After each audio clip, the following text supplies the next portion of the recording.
Everyone, welcome to Priyanka mini logs.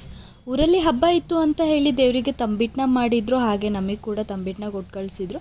So ತಂಬಿಟ್ಟನ್ನ ತಿಂದು ಹಾಗೆ ಸ್ವಲ್ಪ ಕೆಲಸ ಇತ್ತು ಅಂತ ಹೇಳಿ ಕೆಲಸನೆಲ್ಲ ಮುಗಿಸ್ಕೊತಾ ಇದ್ದೆ.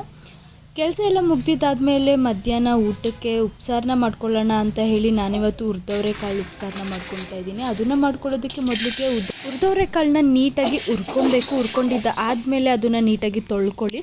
ನಾನಿಲ್ಲಿ ತೊಳ್ಕೊಂಡಿದ್ದಾದಮೇಲೆ ಅದ್ರ ಜೊತೆಗೆ 3 ಟೊಮೊಟೊನ ಹಾಕಿ ಹಾಗೆ ನೀರನ್ನ ಹಾಕ್ಕೊತಾ ಇದ್ದೀನಿ. ನಮಗೆ ಸಾರಿಗೆ ಎಷ್ಟು ನೀರು ಬೇಕಾಗುತ್ತೋ ಅಷ್ಟು ನೀರನ್ನ ಹಾಕ್ಕೊಂಡು ಉಪ್ಪನ್ನ ಹಾಕ್ಕೊಂಡು ಕೂಗೋದಕ್ಕೆ ಇಟ್ಕೊಂಡು ಅಷ್ಟರಲ್ಲಿ ಇನ್ನೊಂದು ಕಡೆ ಮೆಣಸಿನ್ಕಾಯಿನ ಸ್ವಲ್ಪ ಕಲರ್ ಚೇಂಜ್ ಆಗೋವರೆಗೂ ಹುರ್ಕೊಂಡಿದ್ದಾದಮೇಲೆ ಒಂದು ಜಾರಿಗೆ ಮೆಣಸಿನ್ಕಾಯಿ ಹಾಗೆ ಬೆಳ್ಳುಳ್ಳಿ ಜೊತೆಗೆ ಸ್ವಲ್ಪ ಹುಣಸೆಹಣ್ಣು ಹಾಗೆ ಜೀರಿಗೆ ಮತ್ತು ಸ್ವಲ್ಪ ಮೆಣಸನ್ನ ಹಾಕ್ಕೊಂಡಿದ್ದೀನಿ. ಜೊತೆಗೆ ಕೊತ್ತಂಬರಿ ಸೊಪ್ಪನ್ನ ಕೂಡ ಹಾಕ್ಕೊಂಡಿದ್ದೀನಿ. ಈ ಕುಕ್ಕರು ಕೂಗಿದ್ದು ಆದಮೇಲೆ ಕಾಳೆಲ್ಲ ಬೆಂದಿದ್ದು ಆದಮೇಲೆ ಅದರಲ್ಲಿ ಬೇಯಿಸಿರೋ ಅಂಥ ಟೊಮೊಟೊ ಹಾಗೆ ಕಾಳನ್ನ ಆರೋದಕ್ಕೆ ಇಟ್ಕೊತಾ ಇದ್ದೀನಿ. ಹಾಗೆ ಕಾಳನ್ನ ಬೇಯಿಸಿರೋಂಥ ಸಪ್ಪೆ ರಸನೆಲ್ಲ ನಾವು ಸಾಂಬಾರು ಮಾಡೋವಂಥ ಬೋಸಿಗೆ ಹಾಕ್ಕೊಳ್ಳೋಣ. ಮೊದಲು ಹಾಕ್ಕೊಂಡಿದ್ದಾದಮೇಲೆ ಕಾಳೆಲ್ಲ ಆಲ್ರೆಡಿ ಬೇಯಿಸಿರೋಂಥ ಟೊಮೊಟೊ ಹಾಗೆ ಸ್ವಲ್ಪ ಕಾಳನ್ನ ಹಾಕ್ಕೊಂಡು ಜೊತೆಗೆ ಸ್ವಲ್ಪ ಉಪ್ಪನ್ನ ಹಾಕ್ಕೊಂಡು ನಾನು ಇಲ್ಲಿ ರುಬ್ಕೊತಾ ಇದ್ದೀನಿ.